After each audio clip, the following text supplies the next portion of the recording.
मैं उन दिनों विनोद भाऊ का टेम्पो चलाता था।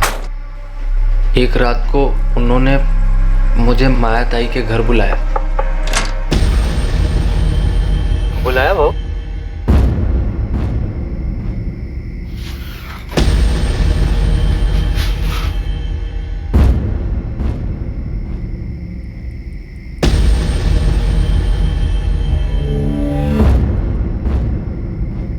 ये कौन?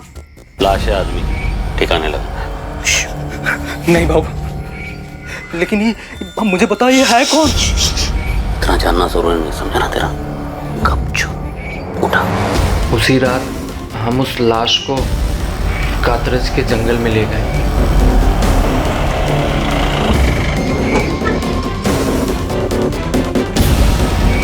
मुझे बस इतना ही मालूम है साहब, बाकी सारी बातें वो दोनों जानते हैं, विनोद भाऊ और माया ताई। मर्डर किसका हुआ है अगर यही नहीं पता चला तो तेरी टिप खोटी है ना, कोई मतलब नहीं है उसका।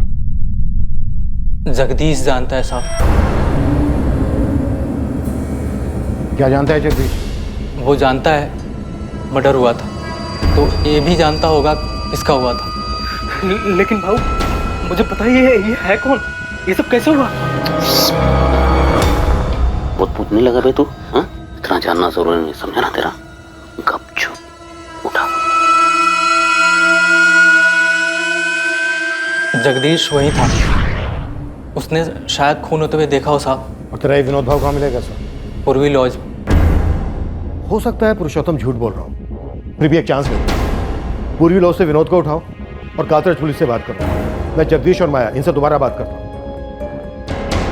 खान इतना तो पक्का है कि उस घर का कुछ ना कुछ अतीत है। ताला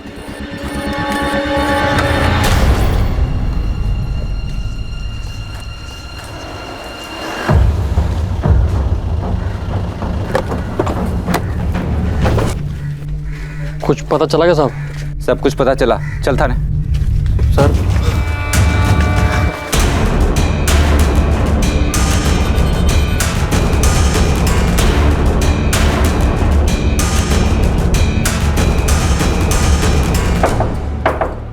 रूम सर्विस।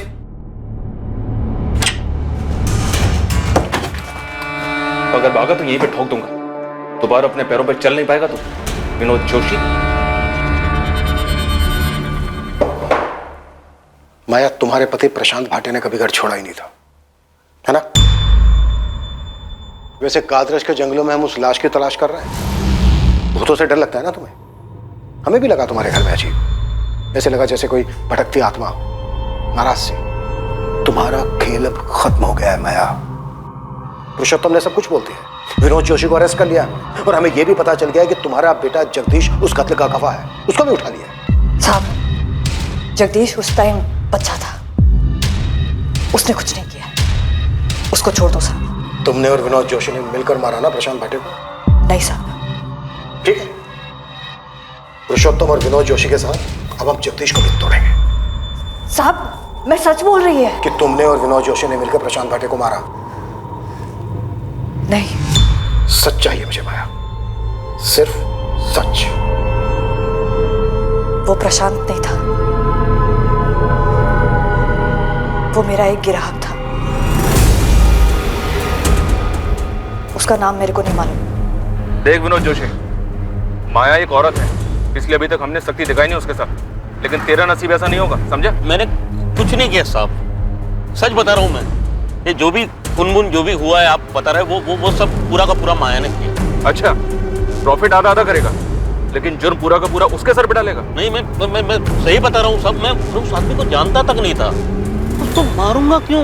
पुरुषोत्तम ने बताया कि तू भी उनके साथ था, तूने देखा था, वो खून होते भी देखा था। कौन था वो आदमी? प्रशांत भाटे, तेरा बाप? नाम नहीं मालूम, लेकिन वो चेहरा मैं कभी भूल नहीं सकता।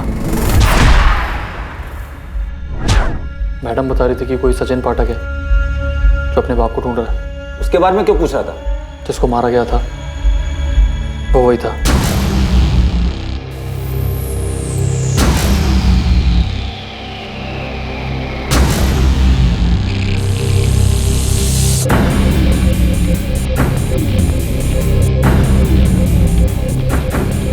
मेरे को लगता है ये मर गया।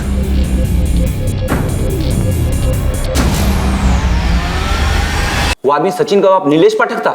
नाम नहीं मालूम। तो तुझे कैसे पता वो सचिन का बाप था? सचिन के हाथ में उसके बाप की तस्वीर देखी थी, वही चेहरा जो रोज रात को मैं ना चाहते हुए भी देखता हूँ। मेरी आई भी देखती होगी। इस पैसों के लालच ने पहले मेरे को मारा, फिर मेरे हाथों उस ग्राहक को मरवाया।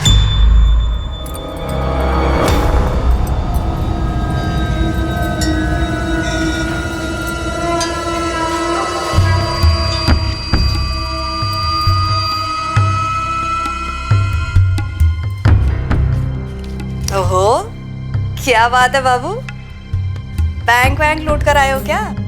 हाँ। अरे तो फिर तो बोनस वोनस बनता है ना, इतने टाइम से लुटा रही है तेरे पे।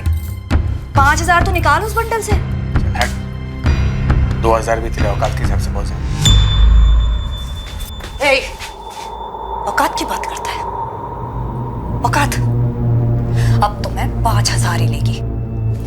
देख, छोड़। क्या करेगी तू? छोड़। साली क्या साली?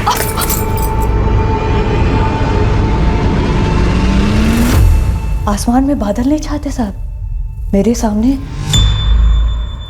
नोटों के बादल छाते थे। उसके पास इतना सारा पैसा था साहब, और ऊपर से ऐसी बात। मैं उसको कैसे छोड़ देती साहब?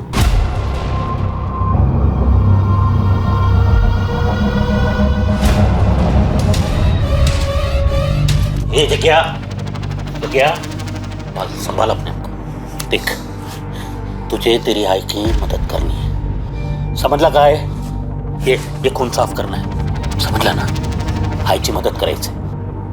योगेश घर आया उस दिन, उसे कुछ मालूम नहीं था। फिर रात को पुरुषोत्तम आया, वो लोग लाश को जंगल में ले गए। योगेश तब सो रहा था। बहुत पछतावा होता है साहब, धन घिन सब आती है, लेकिन समझ नहीं आता साहब कि वो नोटों को देख के क्या धुन सवार हो जाती है। सर, ये था वो आदमी जिसको इन्होंने मार डाला। तो नीलेश पाठक है, सचिन का बाबा? हाँ सर, जगदीश को याद था ये चेहरा।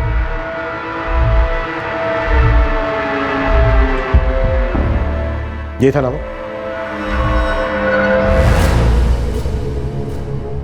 सचिन, तुम्हारे बाबा नीलेश पाठक अब इस दुनिया में नहीं है। क्या हुआ था उनके साथ? कत्ल हुआ था उनका। कत्ल? क्यों? किसने किया? क्यों किया? तुम्हारे बाबा एक कोठे पर जाते थे, शंगार पड़े। कोठा? हाँ, माया भाटे नाम है उसका। उसने और उसके साथीदार ने तुम्हारे बाबा का मर्डर कर दिया था।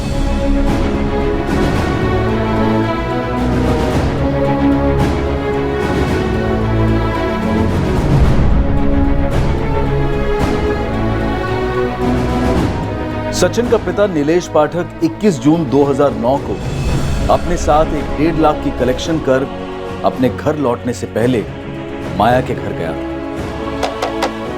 नीलेश को उस दिन कोई अंदाजा नहीं था कि वो फिर अपने घर कभी नहीं लौटेगा।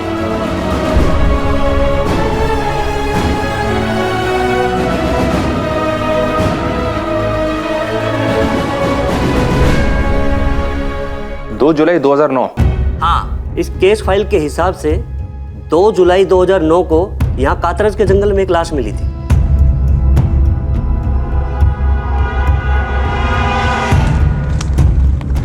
उस लावारिस लाश का अंतिम संस्कार कर दिया गया। इस केस के इन्वेस्टिगेशन ऑफिसर 3 साल पहले रिटायर्ड हुए।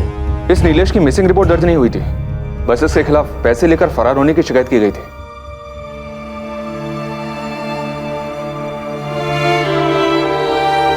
बाबा चोर नहीं थे,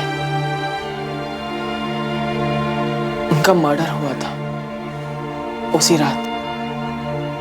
कैसे?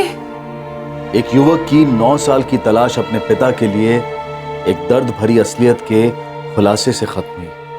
पुलिस का इंट्यूशन कहिए, अंदेशा कहिए, लेकिन उस पूजा घर को लेकर संदेह की वजह से पुलिस सचिन के पिता नीलेश पाठक की हकीकत जान पाई, और वो भी पूरे 9 साल के बाद। लेकिन इत्तेफाक और आभास का यह सिलसिला अभी खत्म होने से काफी दूर था।